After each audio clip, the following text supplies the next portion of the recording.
In May of 2020, I decided to spend a weekend recording and editing a class called Social Media Marketing 101.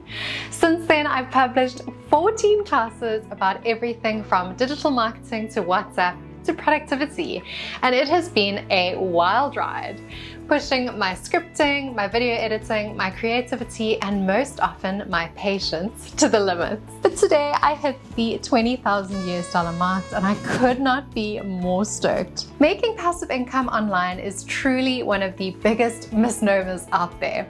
Honestly, any passive income that I've earned has been as a result of more hard work than my day job. But because it's asynchronous, I guess we get away with calling it passive. I've tried my hand at Shopify, affiliate marketing, Udemy, YouTube, and of course Skillshare. And they all have their pros and cons, but sadly all involved some serious elbow grease. In today's video, I'm going to be sharing my top tips, tricks, and hacks for making a go at teaching on Skillshare. I would hate for you to make any of the same mistakes that I did, and I'm hoping that in sharing this knowledge, I can encourage others to teach online and thrive in the burgeoning new world that we like to call the creator economy.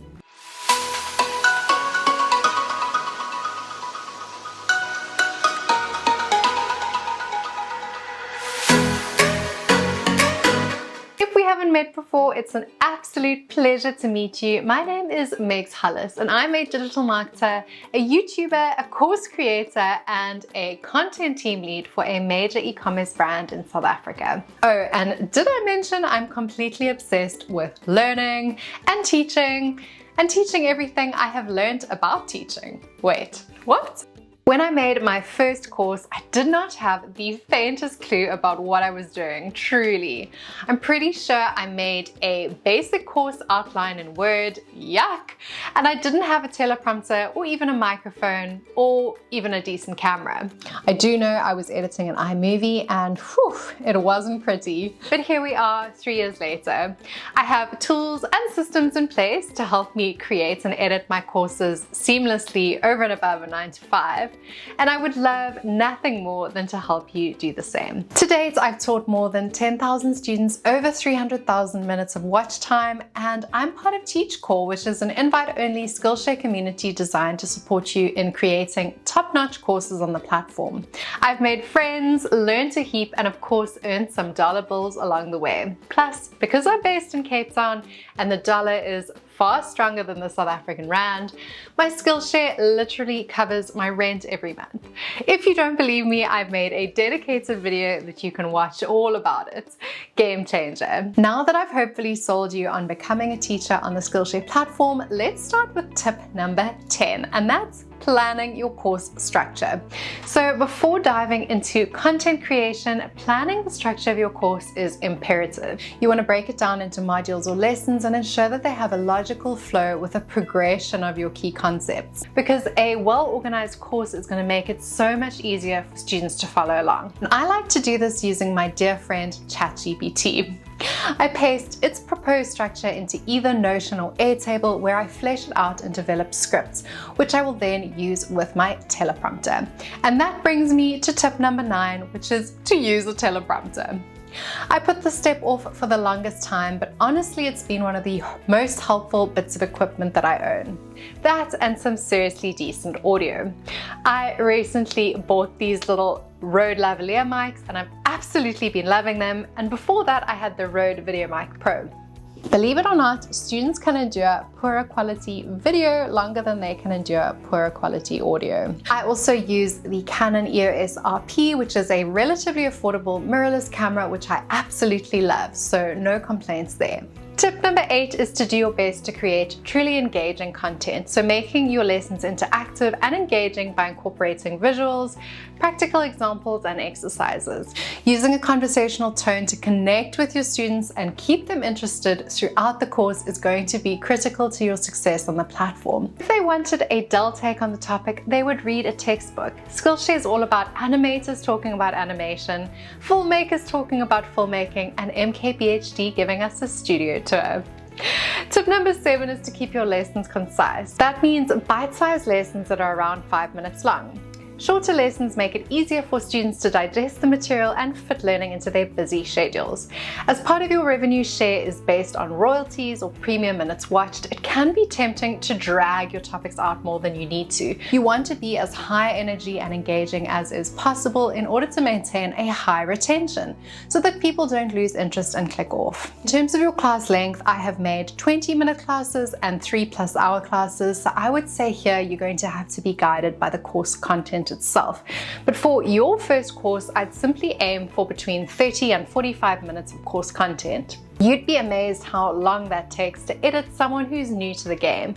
That's okay. Be kind to yourself and refrain from shooting way too much content, because ultimately it's going to kill you in the edits. That being said, tip number 6 is to alternate between A-roll and B-roll and to be generous with your jump cuts. In my latest course, From Clueless to Content Creator, I demonstrate my 3-sweep process on CapCut to edit my long form content like YouTube videos and Skillshare classes, as well as short form content like Instagram Reels or YouTube Shorts. Using a basic tool like CapCut means you can greatly reduce the learning curve and the friction to get started, and cut out the overwhelm you may experience trying to kick off with DaVinci Resolve, Final Cut, or Premiere Pro. Tip number 5 is to provide actionable takeaways.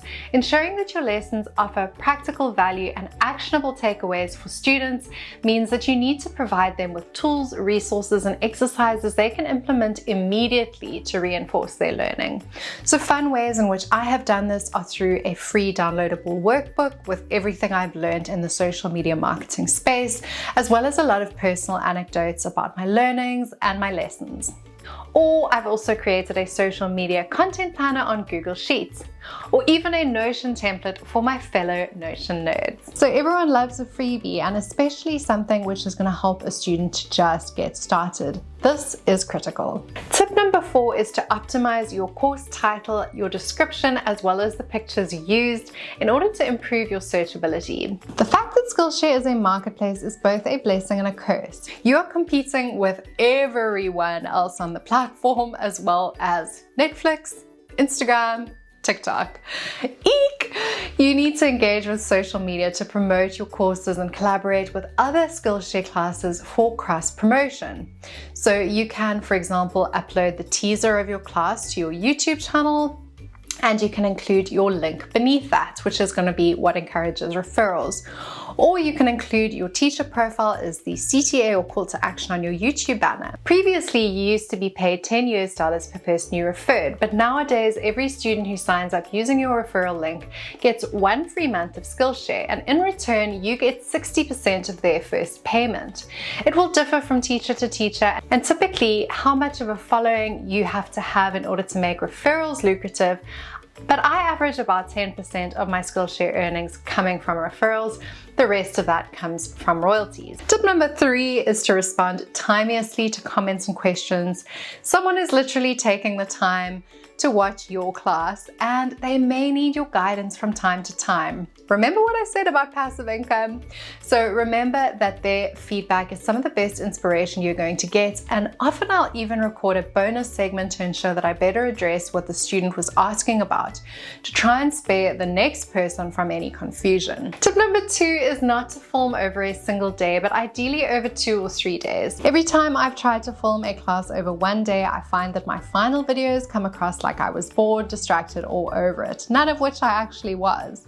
So I simply put aside the t-shirt or shirt that I was wearing, redo my makeup and hair in a similar way the next day, and do my best to pick up where I left off.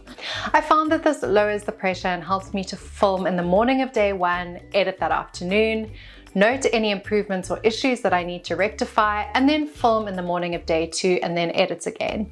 I would typically do my uploads on day 3, and ta-da! I would then rinse and repeat about 14 times. Number 1 is deciding which topic to teach is literally the difference between a Perla course and crickets.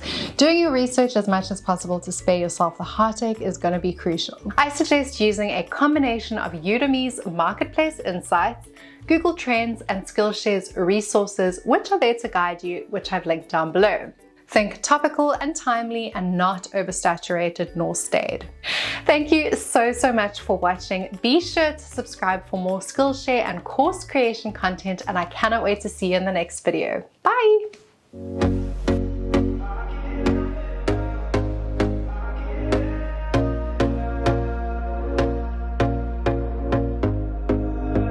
we go again.